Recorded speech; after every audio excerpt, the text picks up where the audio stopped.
अब हम बात करेंगे किसके बारे में? लखनऊ सेशन के बारे में। पिछले सेशन में हम लोग देख लिया होम रूल लीग मूवमेंट के बारे में। पिछले सेशन में हम लोग देखा होम रूल लीग मूवमेंट कब स्टार्ट हुआ था? 1916 में। किस किस ने लेड किया था? एक सेक्शन में किया था। एक सेक्शन किसने किया था? बाल गंगाधर तिलक ने। एक सेक्शन में किसने किया था लीड?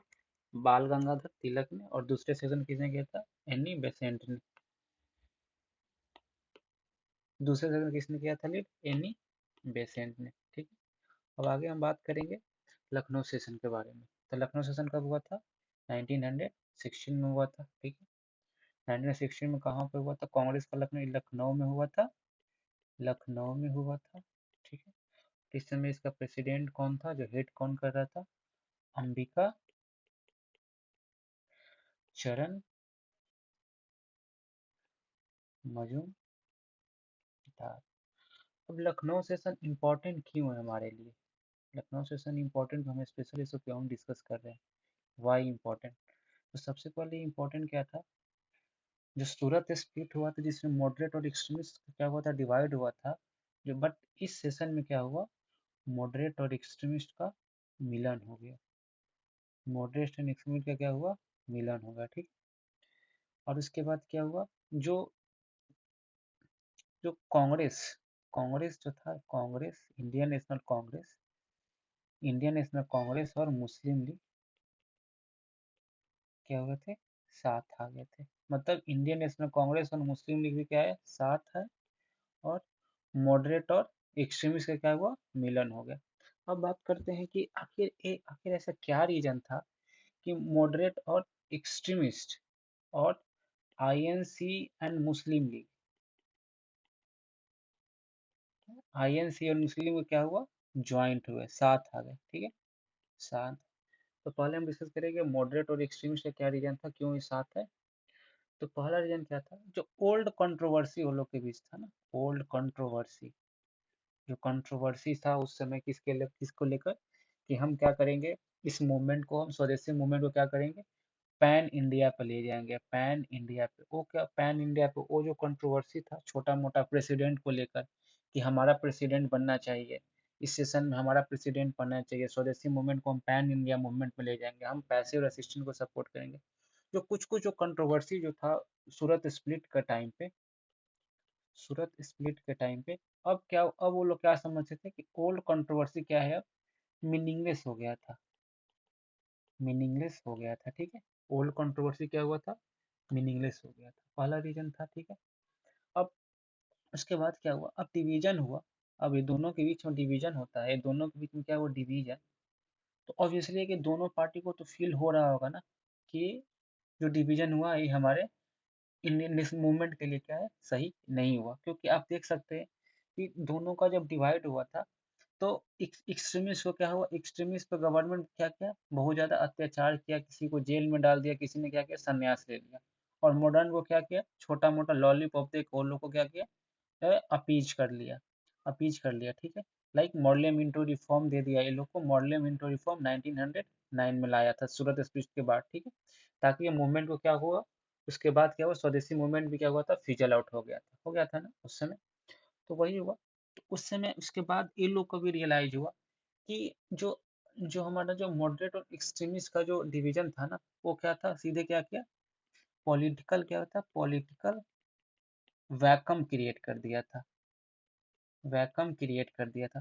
तो क्योंकि इसके डिवीजन के बाद तो फिर तो मूवमेंट रहा ही नहीं ना। एक जो लीडर थे, मेन लीडर जो थे, वो क्या गए थे? एक्टिव पॉलिटिक्स में पार्टिसिपेट नहीं कर रहे थे। एकदम एक्टिव, पूरा एक्टिव जो मूवमेंट जो वहाँ चल रहा था स्वदेशी मूवमेंट के टाइम में, वो एक्टिव नहीं रहा था। ठीक है। तो पॉलिटिकल इनएक्टिविटी हो गया था, पॉलिटिकल वैकम क्रिएट हो गया था। ठीक है। इसके बाद उसके बाद क्या हुआ? उसके बाद क्या हुआ? उसके बाद जो फिरोज शाह मेहता थे, फिरोज शाह मेहता, जिनको सूरत स्प्लिट के टाइम पे चप्पल पड़ा था, उनका क्या हुआ था? डेथ हो गया था।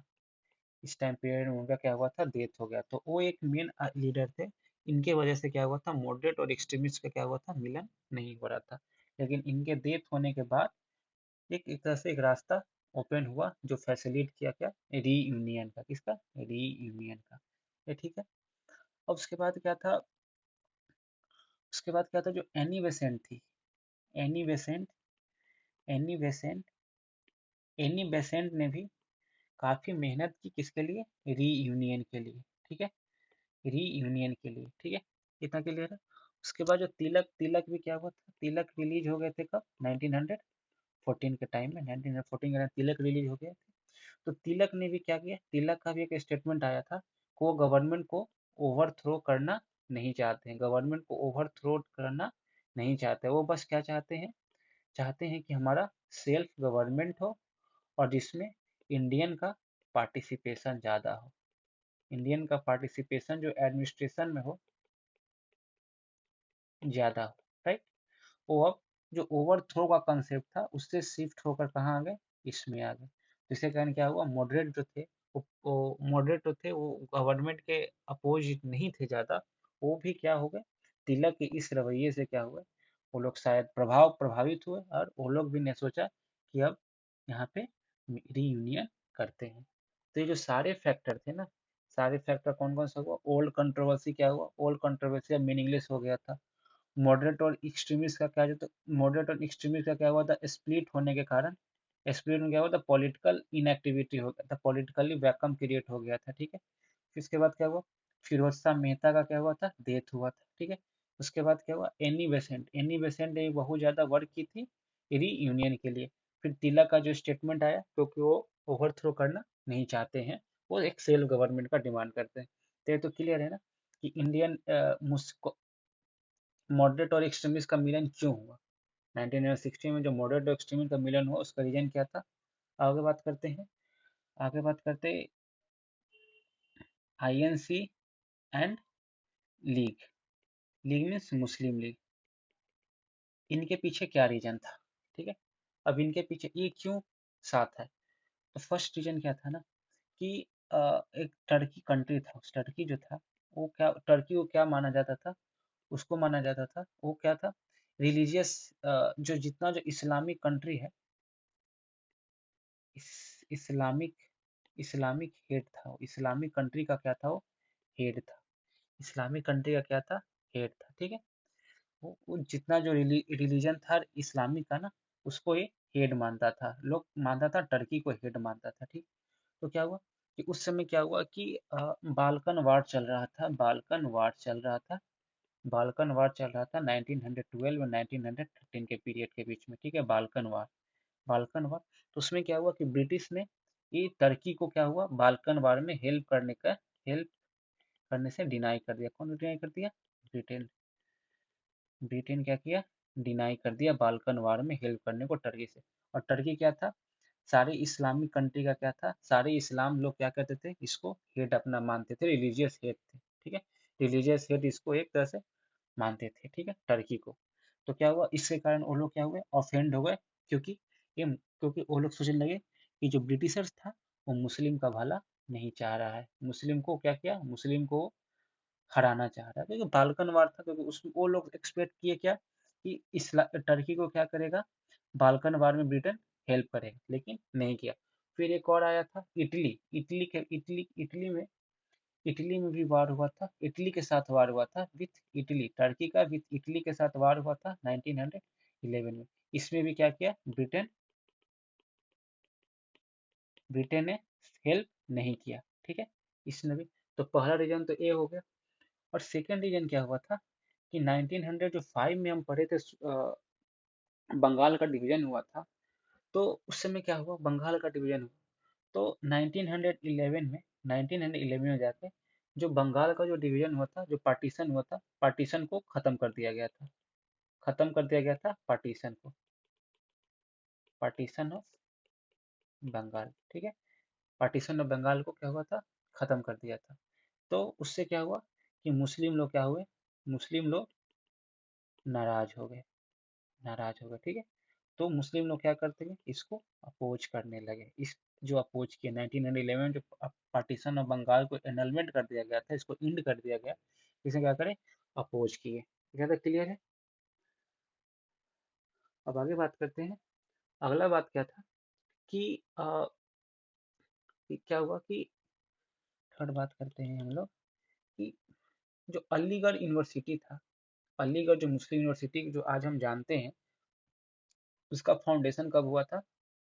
1877 में। 1877 में अलीगढ़ मुस्लिम यूनिवर्सिटी का फाउंडेशन हुआ था। तो वो लोग ने क्या किया? 1887 इस्टेब्लिशमेंट अलीगढ़ मुस्लिम यूनिवर्सिटी। लेकिन उस समय इस ये नाम से वो जाना नहीं जाता था। उस समय जाना जाता था किसके नाम से? Mohammad Mohammad Anglo Oriental College. Anglo Oriental College, ठीक है। Mohammedan Anglo Oriental College. तो उन लोगों का क्या डिमांड था कि इस कॉलेज के पास एक राइट हो कि ऑल ओवर इंडिया में यूनिवर्सिटी का, ऑल ओवर इंडिया में ये यूनिवर्सिटी क्या हो, कॉलेज को अफिलिएशन दे सके, कॉलेज को क्या कर सके, एफिलिएट कर सके। सपोज मगध यूनिवर्सिटी है। मगध यूनिवर्सिटी एक सेंटर है ना, मगध यूनिवर्सिटी क्या है, सेंटर में है। इसके अंदर क्या है, बहुत सारा कॉलेज क्या चल रहा है, बिहार में रन कर रहा है। तो ठीक उसी प्रकार अलीगढ़ मुस्लिम यूनिवर्सिटी को लोग चाहते थे कि एक सेंटर बने और इसके अंदर ऑल ओवर इंडिया में भी जो कॉलेज खोले, अलीगढ़ मुस्लिम यूनिवर्सिटी के पास राइट हो कि उनको क्या करे, अपने अंदर का एफिलिएशन दे सके। इतना तक क्लियर है? अब चौथा रीजन क्या था? चौथा रीजन क्या था ना, कि उस समय क्या हुआ, उस समय क्या चल रहा था, 1857 के बाद से, 1857 के बाद से जो हमारा फर्स्ट वार ऑफ इंडिपेंडेंस को बोला जाता है 1857, उसके बाद से क्या हुआ था कि मुस्लिम लोग क्या करने लगे, मुस्लिम लोग जो पार्टिसिपेट करना होता था, पार्टिसिपेट करना था मूवमेंट में, वो कम कर दिए थे। क्योंकि उस समय क्या चल रहा था, अलीगढ़, उस समय क्या चल रहा था, अलीगढ़ जो स्कूल था ना, उसका अपना एक मूवमेंट चल रहा था, अलीगढ़ मूवमेंट चल रहा था, किसके द्वारा, सर सैयद अहमद जी के द्वारा चलाया जा रहा था। तो वो क्या करते थे कि वो लोग इनकरेज करते थे मुस्लिम को क्या करते थे, इनकरेज करते थे कि एक्टिव पॉलिटिक्स में, जो नेशनल मूवमेंट चल रहा है हमारा, एक्टिव पॉलिटिक्स नेशनल मूवमेंट, उसमें पार्टिसिपेट ना करे, ठीक है, उसमें पार्टिसिपेट ना करे, ठीक है। उसके बाद ये ठीक है, इतना तक क्लियर है। तो इससे क्या हुआ, जो यंग जनरेशन आया, अब वो फेडेड हो चुका था। अब इससे वो ओल्ड स्टाइल, जो ओल्ड स्कूल था, उससे क्या आ रहा था, सोचता था बाहर आए, बाहर आए। तो एक ये भी रीजन था। अब एक ये भी रीजन था। उसके बाद पांचवा रीजन क्या था कि जो यंगर मुस्लिम थे, यंगर मुस्लिम फर्स्ट वर्ल्ड वॉर के टाइम पे फर्स्ट वर्ल्ड वॉर के टाइम पे फर्स्ट वर्ल्ड वॉर के टाइम पे वो काफी ज्यादा परेशान हो गए थे, ऑप्रेस्ड फील कर रहे थे due to British oppressive repression, British repression, मतलब ऑपरेस्ट फील कर रहे थे क्योंकि ब्रिटेन बहुत ज्यादा ऑपरेस्ट कर रहा था, ठीक है, फर्स्ट वर्ल्ड वॉर के टाइम में। ज्यादा क्लियर है? जैसे जैसे एक बात करते, क्या हुआ था, जो उस समय क्या हुआ था कि मौलाना आजाद का मौलाना आजाद का एक न्यूज़पेपर था, अल हिलाल। उस समय क्या चल रहा था, अल हिलाल, मौलाना आजाद का न्यूज़पेपर का नाम क्या था, अल हिलाल। और उसके बाद क्या था, मोहम्मद अली का, मोहम्मद अली का क्या था, कॉमरेड, ठीक है, मोहम्मद अली का क्या था, कॉमरेड। इससे क्या हुआ, ये दोनों ने उस समय क्या फील किया, सप्रेशन। ये काफी इस समय सप्रेस्ड कर दिया गया था ब्रिटिशर्स के द्वारा, ठीक है, ठीक है, इतना तक क्लियर है? तो अब हम शायद अब क्लियर हो चुका है कि मुस्लिम और इंडियन नेशनल कांग्रेस ग्रुप साथ में आया था, ठीक है। अब आगे बात करते हैं कि अब जो पैक्ट हुआ, जो मुस्लिम और इंडियन नेशनल कांग्रेस का जो पैक्ट हुआ हमारे लखनऊ सेशन में, तो उसके बाद से दोनों का जो पैक्ट हुआ, उसके बाद ये दोनों का ज्वाइंट डिमांड क्या है, दोनों का ज्वाइंट डिमांड क्या है, ये दोनों ने क्या किया, पहला डिमांड क्या आया फिर, अरे तो पैक्ट तो हो गया, साइन हो गया पैक्ट, तब डिमांड तो कुछ किए होंगे ना। तो पहला क्या किए, सेल्फ गवर्नमेंट, सेल्फ गवर्नमेंट का क्या किए, डिमांड किए, ठीक है, पहला हुआ ये। फिर उसके बाद क्या किया कि उन लोगों ने डिमांड किया लेजिस्लेटिव काउंसिल का जो लेजिस्लेटिव काउंसिल लेजिस्लेटिव काउंसिल का जो टर्म होगा, कितना होगा, 5 इयर्स, कितना होगा, 5 इयर्स। अब एक हम ड्रेन ऑफ वेल्थ थ्योरी में हम पढ़े थे कि जो सेक्रेटरी ऑफ स्टेट था, जो इंडिया के ट्रेजरी से ही जो सेक्रेटरी था, जो लंदन में बैठ के काम कर रहा है, वो इंडिया के ट्रेजरी से ही उसका सैलरी जाता था। तो क्या डिमांड की, जो सेक्रेटरी ऑफ स्टेट है उसका सैलरी पे किया जाए, सैलरी जो पे होगा लंदन के ट्रेजरी से किया जाए, लंदन के ट्रेजरी से किया जाए, ना कि इंडिया से, इंडिया का ट्रेजरी से किया नहीं जाए। ठीक है, इन्हें तक क्लियर है। उसके बाद क्या हुआ, half the member of viceroy, half the members of viceroy जो होगा, viceroy and provincial executive council हुआ, वाइसरॉय काउंसिल का जो होगा उसमें क्या हो, इंडियंस हो। इसमें वाइसरॉय काउंसिल और इसमें प्रोविंशियल का, प्रोविंसेस का जो होता है, प्रोविंसेस का क्या होगा, governor executive council, governor executive council. उसमें क्या हो, इस दोनों में क्या हो, हाफ से ज्यादा किसका हो, हाफ से ज्यादा क्या हो, इंडियंस हो। ठीक है, हाफ से ज्यादा क्या हो, इंडियंस हो। इतना तक क्लियर है। उसके बाद क्या था कि जो उसके बाद क्या था, जो इलेक्टेड मेजोरिटी है, उसके बाद जो इलेक्टेड मेजोरिटी जो है वो इंक्रीज किया जाए किसमें, सेंट्रल और प्रोविंशियल लेवल पे। सेंट्रल और प्रोविंशियल जो इलेक्टेड मेंबर हैं, जो करके जाएंगे, ना कि नॉमिनेट करके, इलेक्टेड जो हो, मेंबर का जो मेजोरिटी हो, उसमें सेंट्रल पे और प्रोविंशियल पे इंक्रीज कर दिया गया। तो डिमांड समझ में आ गया, पैक्ट क्यों साइन हुआ था ये समझ में आ गया, हिंदू मुस्लिम क्यों साथ में आते, सॉरी, इंडियन नेशनल कांग्रेस और मुस्लिम लीग क्यों साथ में, वो क्लियर है। उसके बाद एक्सट्रीमिस्ट और मॉडरेट कब आए थे साथ में, क्यों आए थे, रीजन क्या था, क्लियर है। अब क्या हुआ कि ये जो लखनऊ पैक्ट स्टार्ट हुआ, तो उसके उसके रिस्पॉन्स में अब इसको क्या हुआ, अब ये लोग को अपीच करने के लिए, खुश करने के लिए, उस 1917 में एक अगस्त डिक्लेरेशन आता है, अगस्त डिक्लेरेशन आता है।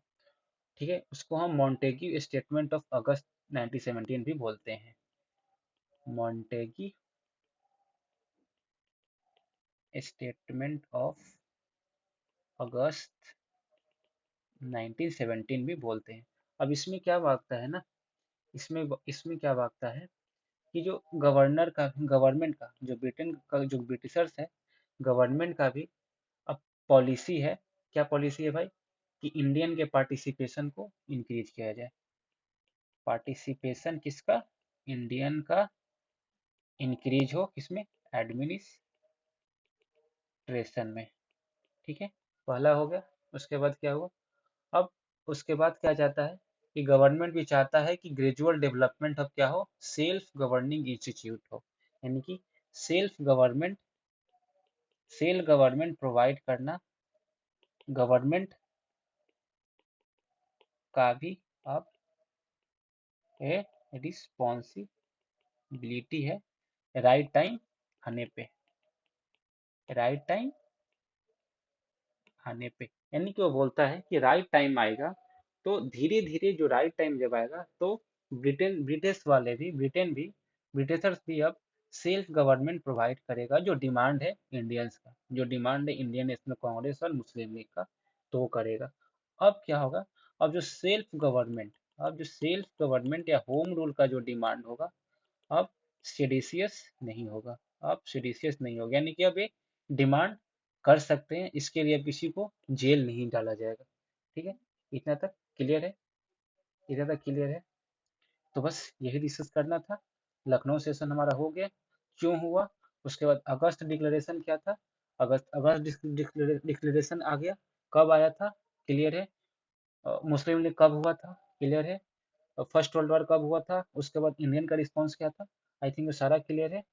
अगले सेशन में बात करेंगे, अगले सेशन में हम क्या बात करेंगे, गांधी जी का आगमन, गांधी जी का आगमन, उनका साउथ अफ्रीका में क्या था, इंडिया में कैसे क्या किए, अगले सेशन में इसके बारे में हम चर्चा करेंगे।